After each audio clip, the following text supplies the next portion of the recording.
What are we talking about today? An old friend, all grown up.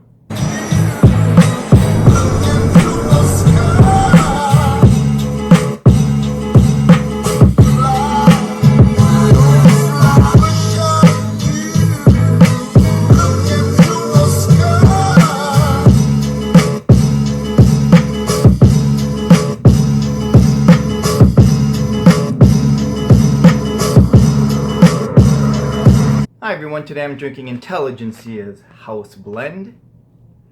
Cheers. Father's Day was just last week, so I hope everyone had a memorable one, and I'm still feeling a little reminiscent, which brings us to today's show. Most of us at some point had a Casio, the one with a calculator on it, and it brings back fond memories. Good times. But Casio is now grown up with big boy prices. Welcome to Casio's $7,400 Mr. G. No, sorry Mr. T. I said Mr. G.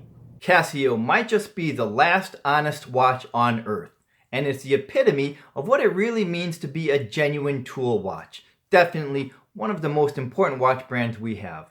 Let's face it, Casio is unloved by the quote many watch lovers, but as a watch lover, I would rely on a G-Shock under the most dire situations, knowing it can withstand anything short of a nuclear explosion.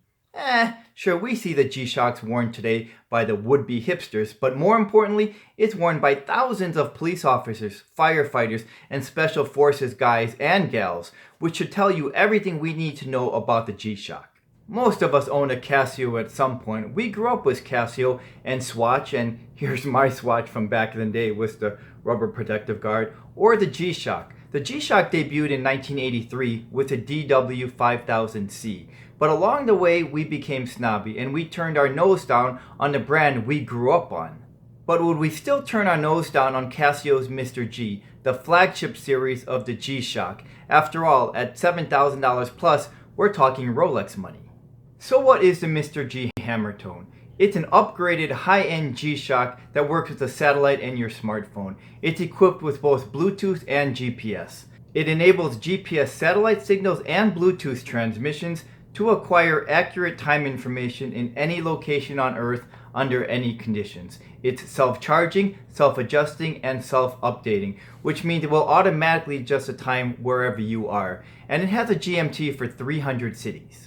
The Mr. G is a massive 49.8 millimeters and it's made of titanium. But as industrial as this watch is, there's something about it that looks super refined, and that's largely due to its case design. And it's hand hammered, which is a technique known as Sawiki, and this results in the titanium being 5 times stronger than normal titanium. This forging technique, in which metal is pounded by a hammer, is used to create robust metal products like armor or copperware. And it's a technique that's been passed down to modern times by skilled masters of this craft for over 1,200 years. It also has a nice blue bezel, which gives it a unique look, and this is known as Japan Blue. So let's talk about some of the highlights of the internals of the Mr. G.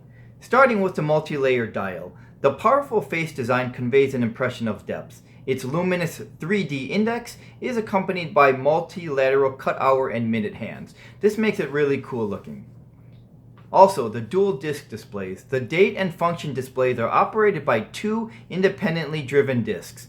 The city code and function are displayed in a small window at 3 o'clock. Some of the other features are super illuminator, it's magnetic resistant, it has a clad guard structure, it's double hardening processing, the sapphire crystal,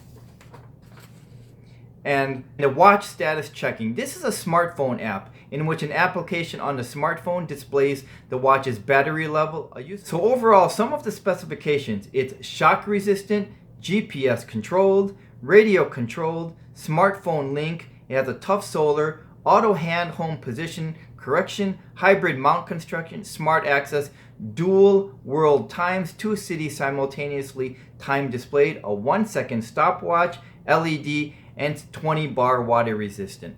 This is a lot of functions for this watch, and it's not for the ordinary person, but it's great to know that we would have this watch.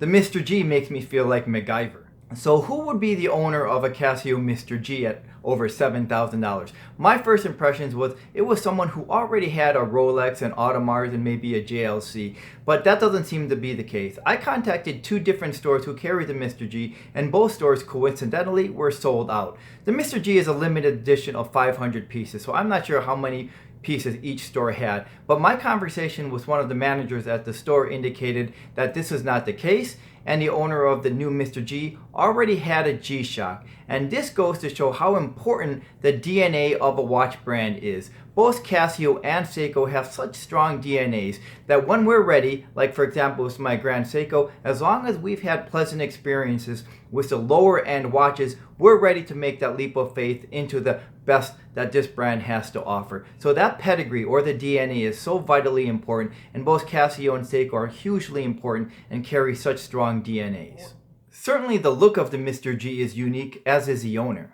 It's also pretty clear that the owner of a Mr. G and a Grand Seiko are not someone who cares about what anyone else thinks, because certainly someone who owns or wears a Mr. G is not going to receive the attention that maybe a Rolex owner would have, and he's pretty comfortable with that. At least that's been the conversation that was conveyed to me by someone who happened to sell the Mr. G, and I think that's really cool. It's someone who has a Mr. G is someone that I would like to get to know, someone who is confident knowing the piece of watch that he has is a terrific watch. I would gladly wear the Mr. G in any settings against anyone else's watch, but would I spend $7,000 plus on it? That's hard to answer. I wouldn't do it right now because there are a couple of other watches that I have in mind, but I certainly would be willing to consider spending this kind of money on a Casio Mr. G, and simply because I've had the pleasant experiences with a Casio before, and all of the reviews are really positive on this.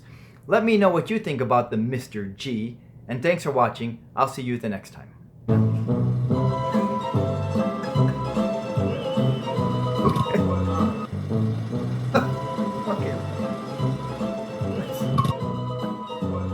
Okay, buddy. Okay. We probably all had one at some point, but along the way we probably all had one at some point, and along the way we got snobby. But would we, even though I have a Rolex here even though I have a Rolex and even though I have a Rolex and a